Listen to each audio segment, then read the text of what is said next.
লঙ্কার পকোড়া। দেখো লঙ্কাগুলো আমি এইভাবে চিড়ে নিয়েছি, ভেতরে বীজ নেই, বার করে নিয়েছি। একটা দুটো ছিল, আবার কোনোটাতে ছিল না। এর মধ্যে পেঁয়াজ কুচি, ধনেপাতা কুচি, লঙ্কার কুচি আর আলু, তার সাথে গোলমরিচ, লবণ আর জিরে গুঁড়ো দিয়ে খুব ভালোভাবে আলুটা মেখে নিয়েছি। মেখে নিয়ে লঙ্কার ভেতরে এইভাবে পুর করে ভেতরে ভরে দিয়েছি। খুব ভালোভাবেই ভরে দিতে হবে যাতে ভেতরটা ফাঁকা না থাকে।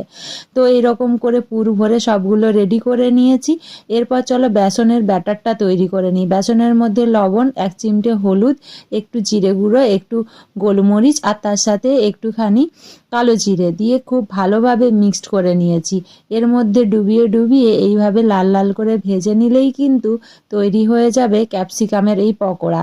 এর সন্ধ্যেতে মুড়ির সাথে বা চায়ের সাথে খেতে অসাধারণ লাগে। তোমরা চাইলে এটা সস দিয়েও খেতে পারো।